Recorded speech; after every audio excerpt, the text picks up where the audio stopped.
The narcissist warned you. Mid-range.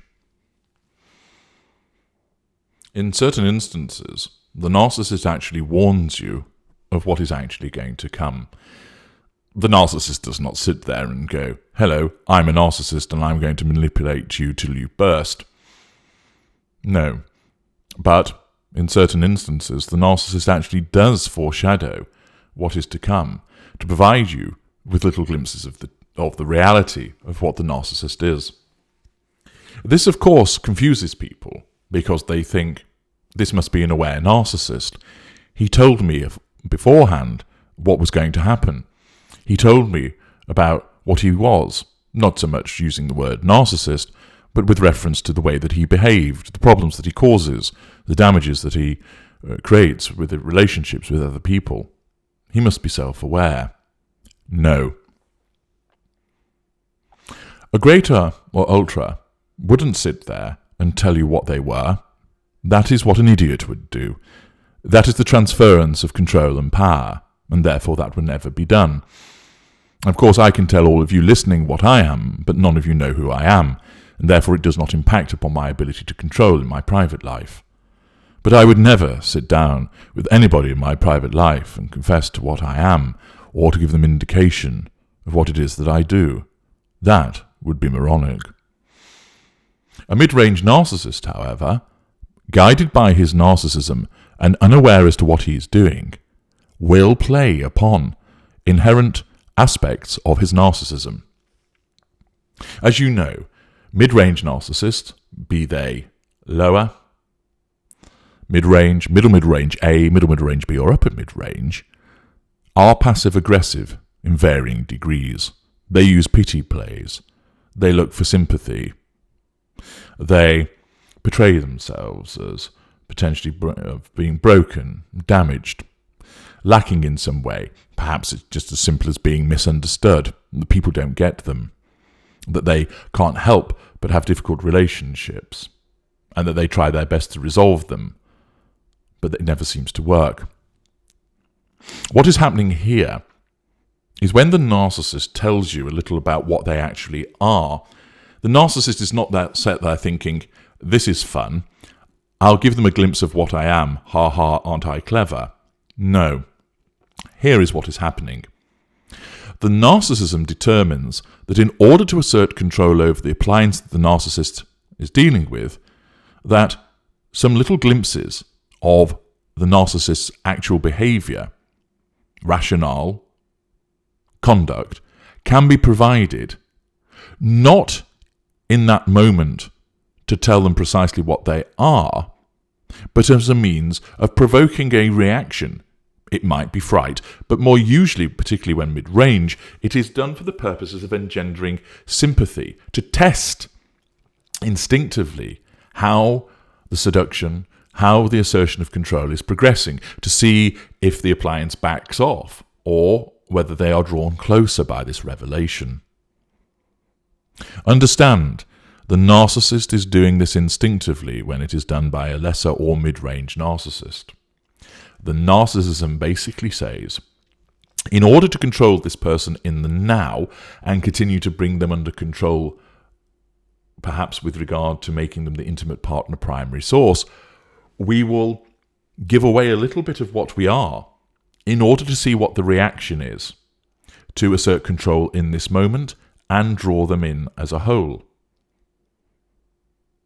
This action is taken instinctively by the narcissist because he doesn't know what he is, and he does not sit there thinking, I'm going to tell her that I hurt people because I know that I do and I'm a narcissist, but I'm just going to do it to see how she reacts, to test the control. No, the narcissism does it on behalf of the narcissist as a means of continuing to control that appliance. What's also happening is that there is the creation of a collateral consequence. By saying all of these things at the outset of the relationship, at a later juncture, months or years down the line, the narcissism, when it needs to control at that point in the future, is able to bring up the past and say, in effect, I told you so. I warned you about what I was like. You can't complain now. I told you that I behaved this way. You had fair warning. You have to put up with it. And so here is an example of such a conversation whereby a mid-range narcissist is talking to an intimate partner, secondary source, most likely now at the candidate stage, and starts to reveal a little bit of the true nature of the narcissist. But this is not genuine disclosure that is being provided, but instead is part of a continued unwitting manipulation by the narcissist. The narcissist starts speaking first. You know, you really shouldn't get involved with me. I am damaged. Well, it's a little bit late for that, isn't it? I'm already involved. I know, and I'm glad to hear you tell me that. Really, I am, because I want you more than anything. I have not wanted anybody else in the way I want you, but it is because of that I think you would be better off without me. Don't be silly. What do you mean by that? You're so wonderful, so perfect. I truly have not met anyone like you. It is as if everything I have ever wanted and needed in somebody has been put together and rolled into one. That's lovely of you to say, but I'm not perfect, far from it. To me you are. Bless you. That's so sweet. I think you're wonderful too. Not at all damaged. I can't believe you said that. Well, I am. Not from where I'm sitting. You are incredible, thoughtful, loving, attentive, interesting, sensual, and so passionate. Those are just a few of the things that spring to mind when I think about you. What else? Oh, let me see. Generous, yes, generous and kind, considerate and successful. Entertaining as well. I don't think I know anybody who can light up a room like you do. I love to watch you when you have everybody's attention. I can see how much they love to listen to you. No, you're just saying those things to make me feel better. No, not at all. I mean every word. I really do. I haven't met anyone as special as you, and that is why I love you as I do. You shouldn't. I don't mean to be rude, but you'll only get hurt. How? By you? Yes. How? I don't know. I just always seem to mess things up. It may sound strange, but sometimes I want to think, I kind of know it should work with you more than anybody else. I suppose I'm just terrified that what we have is so wonderful, so perfect that I might do something to ruin it, and then you'd be hurt, and I couldn't stand for that to happen. You see? There you are again, considerate and kind. I couldn't live with myself if I hurt you, and I just don't want to run that risk of that happening. You don't deserve to be hurt. That won't happen, I can feel it. What you and I have is something out of the ordinary. Yes, we have, haven't we? Absolutely. I love you, and you love me, and nobody's going to change that. I know. But what if, I do something? Like what? I don't know. It's just that, previous relationships have not exactly been successful, have they? My track record isn't that great. No, but that wasn't your fault, was it? Look, you told me all about what has happened in the past. Not many men would be so honest as you to admit to what you have gone through. That takes real courage, and is typical of the honesty and decency you exude. You are a good man, and you have been treated abhorrently by some wicked people. Oh, if I ever meet them, I don't know what I would do to them. I knew you would understand.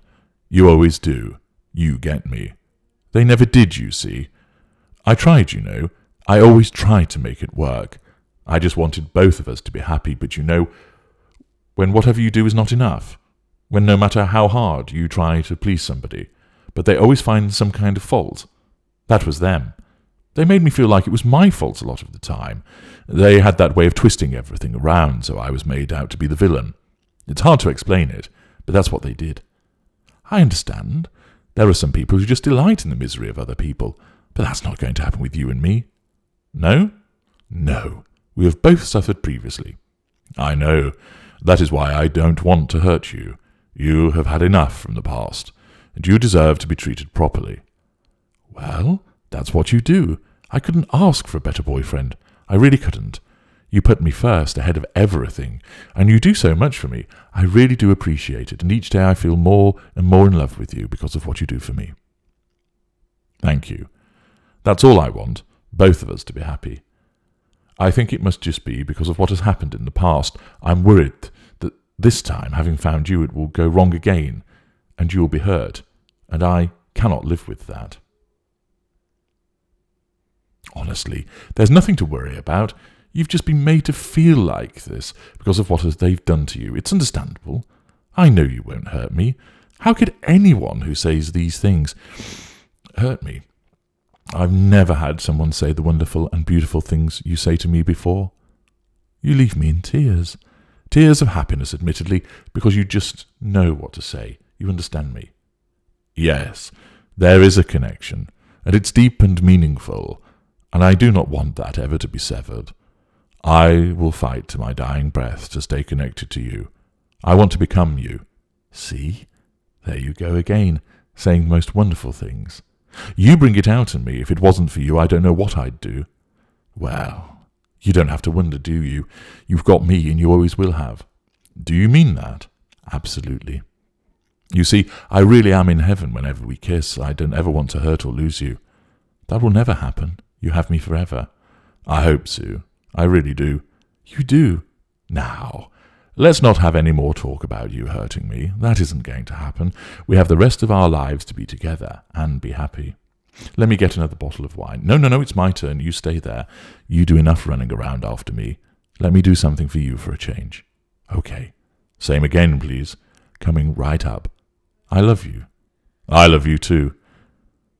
And there we have it. The interaction whereby a mid-range narcissist is in effect warning the victim about what was going to happen, that he was damaged, that he would cause problems, that it always seems to be his fault, that the relationship has ended. And of course, this is just part of a manipulation to assert control by drawing sympathy and support from this victim. And of course, at a future time, this can be thrown back in her face.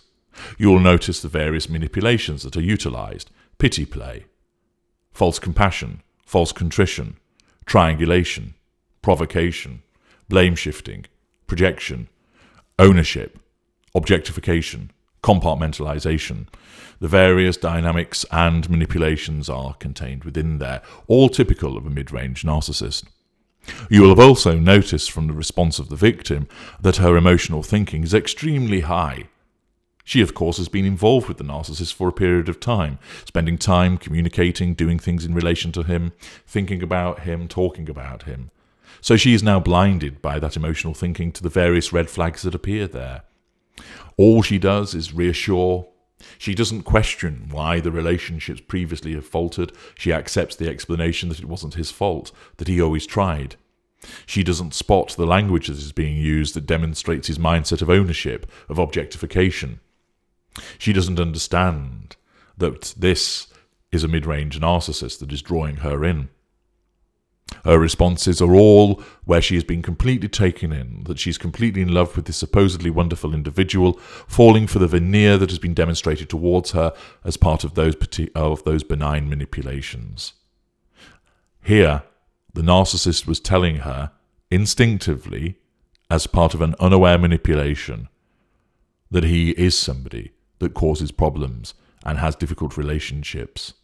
But it is framed in such a way as to make it seem as if he's only telling her because he's worried about what might happen, not that he's going to intentionally cause it to occur, and that demonstrates the unawareness of the mid-range narcissist. Listen again to this example, and as you work through it, see if you can identify the various manipulations that are being spoken of to hone your narc hunting skills. I'm H.G. Tudor. Thank you for listening.